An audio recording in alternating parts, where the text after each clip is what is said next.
Selamat datang di media pembelajaran informatika SMP kelas 7. Materi kali ini adalah berpikir komputasi atau computational thinking. Halo, perkenalkan, aku Mr. Kom.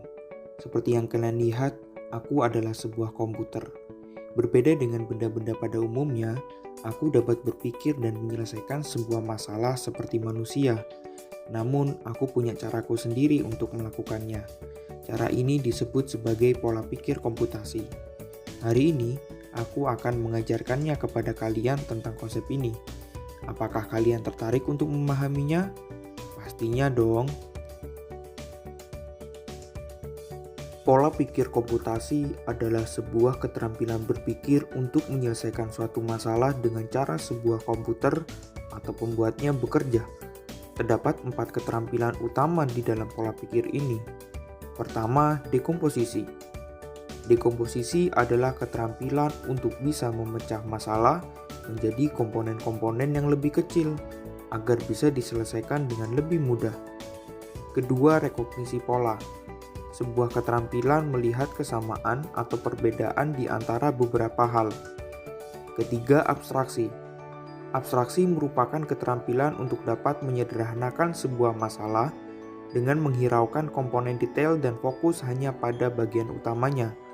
Dan terakhir, keempat, algoritma. Sebuah kemampuan merancang dan memahami sebuah instruksi yang berupa langkah-langkah untuk menyelesaikan sebuah masalah. 1. Dekomposisi. Keterampilan mendekomposisi sering kita gunakan pada saat kita ingin menyelesaikan sebuah permasalahan yang besar. Misalkan tugas kelompok. Tugas kelompok secara sengaja diberikan oleh guru untuk tidak dapat diselesaikan secara individu dalam waktu yang singkat. Sehingga kita diharapkan untuk bisa memecah tugas tersebut atau masalah yang diberikan menjadi tugas-tugas yang lebih kecil agar bisa kita bagi kepada anggota kelompok yang lain. Selain berkelompok, keterampilan mendekomposisi juga dapat dilakukan sendiri. Misalkan pada saat kita ingin mengerjakan tugas liburan yang cukup banyak untuk mengerjakan 100 soal. Kita dapat membaginya untuk hanya mengerjakan 20 soal saja setiap hari. Sehingga dalam waktu 5 hari, kita dapat menyelesaikannya. 2. Rekognisi pola. Merekognisi pola juga sering digunakan di sekolah, khususnya pada mata pelajaran yang membutuhkan penggunaan rumus atau formula. Misalkan pada pelajaran matematika, geometri. Kita perlu memahami pola bangun datar dari ciri-cirinya sehingga kita dapat menggunakan rumus yang tepat untuk menyelesaikan soal yang diberikan. Keterampilan ini membantu kita untuk bisa hanya menggunakan satu solusi untuk beberapa permasalahan yang sepola atau sama. Misalkan, untuk mengukur luas dari banyaknya bangun datar berikut ini. Ternyata kita tidak perlu menggunakan 12 rumus yang berbeda. Kita hanya perlu menggunakan 3 rumus karena polanya untuk setiap bangun datar adalah sama.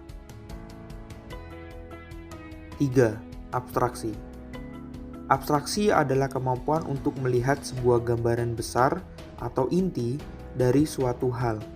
Misalkan dalam hal pelajaran, kita tidak perlu untuk terlebih dahulu menghafalkan dan memahami setiap detail seperti rancangan belajar yang dirancang guru, tujuan pembelajaran setiap bab, atau keterangan tambahan di setiap topik, dan lain sebagainya. Namun pada dasarnya kita pertama-tama hanya perlu memahami apa nama pelajaran yang akan disampaikan dan kapan materi itu disampaikan. Hal ini dapat membantu kita untuk lebih mudah mengeneralisasi hal tersebut, yang mana pada kasus ini kita telah mengabstraksi segala detail yang dijelaskan sebelumnya dalam bentuk jadwal mata pelajaran.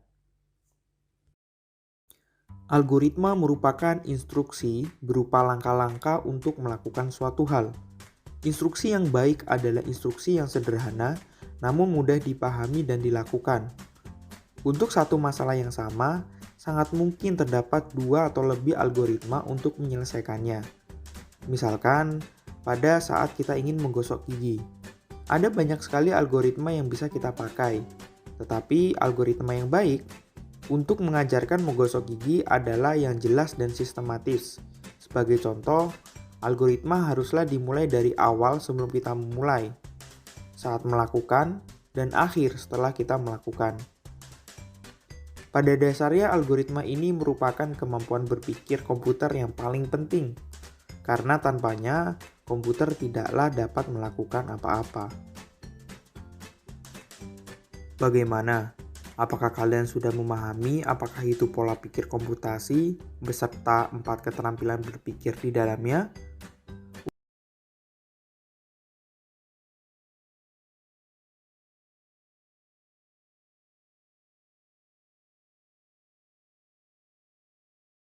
Algoritma adalah suatu urutan dari beberapa langkah logis dan sistematis yang digunakan untuk menyelesaikan masalah tertentu.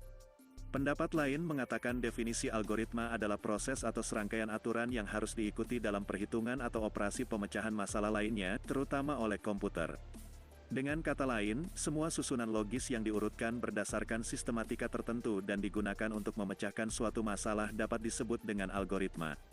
Biasanya algoritma digunakan untuk melakukan penghitungan, penalaran otomatis, serta mengolah data pada komputer dengan menggunakan software. Dalam algoritma terdapat rangkaian terbatas dari beberapa instruksi untuk menghitung suatu fungsi yang jika dieksekusi dan diproses akan menghasilkan output lalu berhenti pada kondisi akhir yang sudah ditentukan. Pencetus pertama algoritma adalah Muhammad bin Musa al-Khawarizmi. Menurut informasi dari Wikipedia, Al-Khawarizmi adalah seorang pakar dalam beberapa bidang seperti ahli matematika, astronomi, astrologi, dan geografi. Al-Khawarizmi juga dikenal sebagai Bapak Aljabar karena telah membuat buku pertamanya yaitu Aljabar yang membahas tentang solusi sistematik dari linear dan notasi kuadrat. Dan dari namanya istilah yang akan kita pelajari dalam video ini muncul. Dari Al-Khawarizmi kemudian berubah menjadi algoritma dalam bahasa Inggris dan diterjemahkan menjadi algoritma dalam bahasa Indonesia. Algoritma memiliki 5 ciri utama yang saling berhubungan satu dengan lainnya. Menurut Donald E. Knuth, adapun ciri-ciri algoritma adalah sebagai berikut. 1. Ada input, yaitu permasalahan yang dihadapi dan akan dicarikan solusinya. Algoritma memiliki nilai 0 atau lebih input atau masukan. 2. Ada proses, yaitu langkah-langkah yang harus dilakukan untuk mencapai tujuan akhir. 3. Ada output, yaitu solusi atau tampilan akhir yang didapatkan dari suatu algoritma. Algoritma memiliki minimal satu output. 4. Ada instruksi-instruksi yang jelas dan tidak ambigu, yaitu instruksi yang jelas dalam algoritma sehingga tidak terjadi kesalahan dalam menghasilkan output. 5. Ada tujuan akhir yang dicapai, yaitu akhir dari program di mana program akan berhenti ketika tujuan akhir telah tercapai.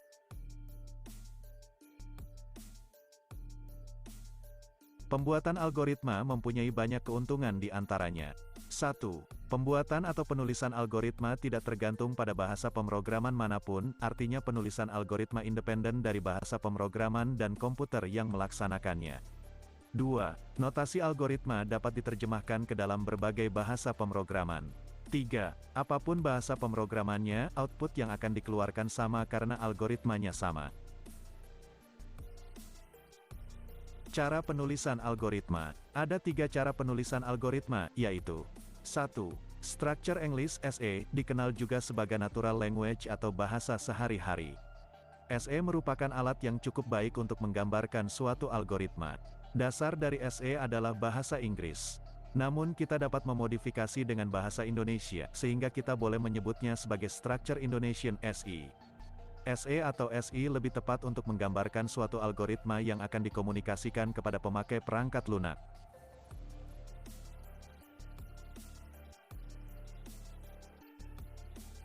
Dua, pseudocode. Pseudocode adalah kode yang mirip dengan instruksi kode program sebenarnya. Pseudocode didasarkan pada bahasa pemrograman yang sesungguhnya seperti Basic 7, Fortran atau Pascal. Pseudocode yang berbasis bahasa Pascal merupakan pseudocode yang sering digunakan. Pseudo berarti imitasi atau tiruan atau menyerupai, sedangkan code menunjuk pada kode program.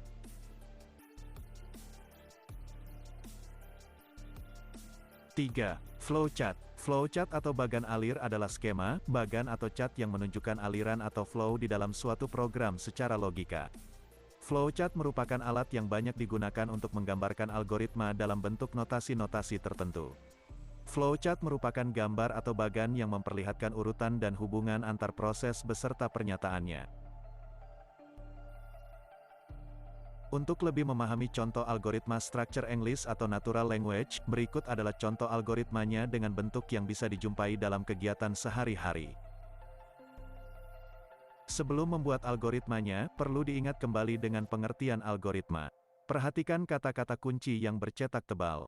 Algoritma yang diangkat sebagai contoh adalah membuat secangkir kopi panas. Tujuannya atau penyelesaiannya adalah tersajinya secangkir kopi panas. Masalahnya adalah bagaimanakah urutan cara membuat secangkir kopi panas yang logis atau masuk akal secara sistematis. Secara logika, untuk membuat secangkir kopi, kita memerlukan alat dan bahannya. Pikirkan alat dan bahan yang akan diperlukan. Kita pasti memerlukan kopi, gula, air panas, cangkir dan sendok. Yang pertama, kita tuangkan air panas ke dalam cangkir. Yang kedua, sobek bungkus kopi sasetnya. Yang ketiga, tuangkan kopi bubuk saset tadi ke dalam cangkir yang sudah berisi air panas. Yang keempat, tambahkan gula dan creamer sebagai campuran pemanis. Yang kelima, aduk semua bahan sampai kopi, gula dan creamer supaya bercampur sempurna dengan air. Dan yang terakhir, secangkir kopi panas sudah siap disajikan. Walau dalam membuat algoritma harus berurutan, tetapi dalam beberapa kasus boleh urutannya terbalik, asalkan tidak akan merubah pada output atau hasil akhirnya. Urutan yang terbalik pula dapat terjadi dalam membuat program seperti misalnya boleh membalik urutan ketika membuat fungsi dulu kemudian prosedur atau sebaliknya. Begitulah kira-kira algoritma membuat secangkir kopi panas. Lalu bagaimana contoh logika yang salah? Misalnya jika Anda akan membuat secangkir kopi, Anda akan membuatnya di dalam ember atau Anda akan mengaduk semua bahan dengan centong nasi. Tentu ini kurang tepat, karena kurang masuk akal. Jika disebut tidak sistematis, mungkin Anda tidak akan mengaduk semua bahan, padahal proses mengaduk adalah bagian dari proses dalam membuat secangkir kopi yang benar. Jika Anda sudah mengaduk isi dalam cangkir sebelum Anda menuangkan kopi bubuk saset ke dalam cangkirnya, berarti ada urutan yang salah dalam algoritmanya. Dan jika semua bahan sudah berada di dalam cangkir tetapi kemudian Anda membalikan cangkirnya hingga semua bahan yang berada di dalam cangkir tumpah, itu artinya tidak ada penyelesaian masalah atau algoritmanya salah. Apakah Anda sudah mengerti cara membuat algoritma dalam kehidupan sehari-hari? Sangat mudah bukan?